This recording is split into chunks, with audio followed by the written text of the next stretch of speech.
The time has now come for the nation to turn a new page. A new page in Australia's history by righting the wrongs of the past and so moving forward with confidence to the future.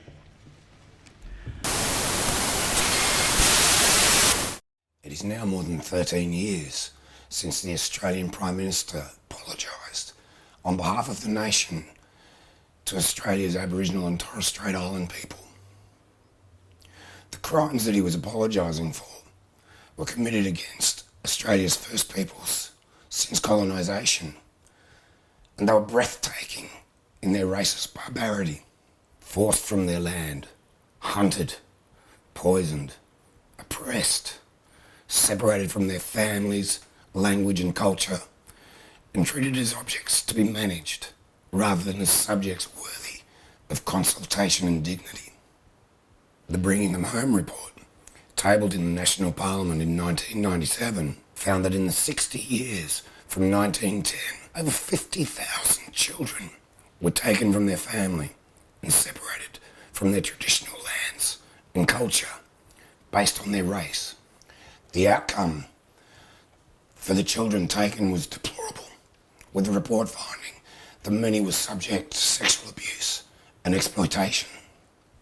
Quoted in the report was the Chief Protector of Western Australia, who stated that he held the view that Aboriginal people belonged to a dying race, and in his words, the half-caste problem was increasing every year. Therefore, their idea was to keep the full blacks segregated and absorb the half-castes into the white population. According to the United Nations Convention on the Crimes of Genocide, forcibly transferring children of the group to another group constitutes the crime of genocide, placing Australia in the same category as Nazi Germany. Although Australia has much to apologise for, Kevin Rudd specifically chose the Stolen Generations as the focus of the apology. But there was no mention of genocide, and no financial reparations were offered. The Bringing Them Home report, for the first time, exposed many Australians to the depths of the mistreatment suffered by Aboriginal people, with the Stolen Generations pointing to an uncomfortable truth for settler Australia. Public momentum for a national apology began to grow with the release of the report, and continued to grow with the belief that this was a necessary first step for the healing to begin. Even though an apology alone could not hope to begin to address the horrors of Australia's historical shame, for many non-Aboriginal Australians, this was an opportunity for the nation to finally confront its racist past. Notwithstanding the harrowing testimonies and comprehensive research conducted for the production of the Bringing Them Home report, not all Australians believed an apology was warranted. Led by the then opposition leader John Howard, a number of prominent historians commenced undermining the credibility of the report, calling it one of the most irresponsible documents in recent memory. This reignited the so-called history wars, with conservative commentators claiming that settler Australians mostly acted humanely, and that any negative effects on Aboriginal people were unfortunate but unintended. They decried the black armband view of history, coined by historian Geoffrey Blaney in 1993, that they believed was being foisted on Australia by the guilt industry. As Prime Minister, John Howard refused to make an apology, denying the existence of the Stolen Generations, claiming that the children hadn't been stolen, they'd been rescued. That he was able to make such a claim is an indictment on how Australia's history has been told. Most Australians were simply unaware of the extent of the devastation visited on Aboriginal people, with history being taught almost exclusively from the settler perspective, perpetuating the myth of Aboriginal savagery and terra nullius for young Aboriginal people in particular. This has resulted in them being confronted daily with fictitious notions of 200 years plus of shared history, while the previous 65,000 years were at best ignored. Despite Kevin Rudd's stated aim that the injustices must never happen again, in 2015, Aboriginal children were being taken from their families at a greater rate than during the stolen generations. While the intent may no longer be genocidal, it is still paternalistic, with little Aboriginal input into the relevant policies.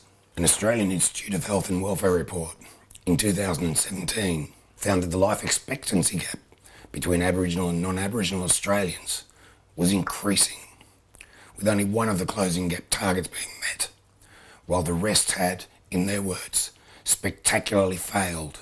The 2018 Closing the Gap report recommended a total reset, as due to defunding by the Liberal government and its piecemeal application, the approach has all but fallen apart. The traumas caused by the stolen generations are intergenerational, with an Australian Institute of Health and Welfare report in 2019 finding that children living in households with stolen generation survivors were more likely than comparable other Aboriginal and Torres Strait Islander children to experience a range of adverse outcomes. The consequences of the past still haunt the present. Ironically, considering that self-determination and greater consultation were an integral part of the apology itself, the Closing the Gap targets and action plans were created with little or no Aboriginal input. Aboriginal people are still seen as problems to be dealt with, exemplifying one of the major hurdles facing reconciliation in Australia. Aboriginal people themselves were being held responsible for closing the gap by changing their cultural practices.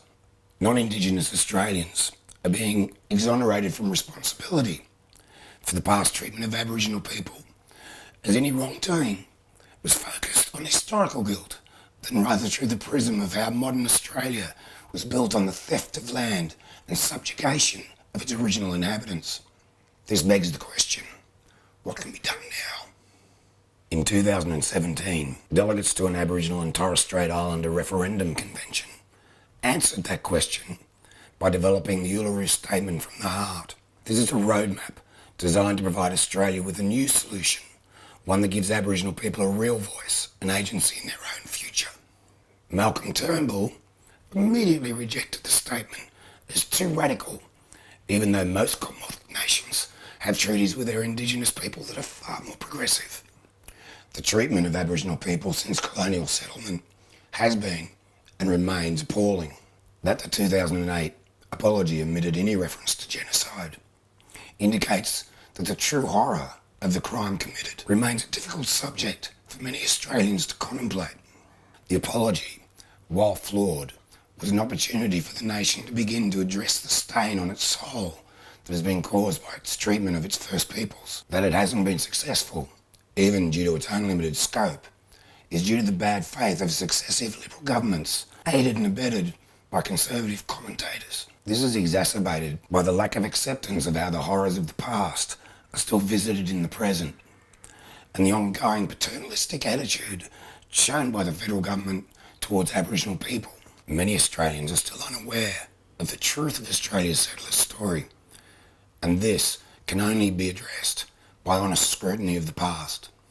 Even though Kevin Rudd's apology has not affected the change it promised, the Uluru Statement from the Heart has provided settler Australia with another opportunity to co-create a better future. By recently rejecting key truth-telling elements of the statement as matters for the states and territories, Scott Morrison and the Australian government have continued to absolve themselves from any responsibility. They continue to refuse to present the statement to the Australian people in a referendum. Aboriginal people have spoken, but Australia, as represented by our federal Liberal government, still not listening.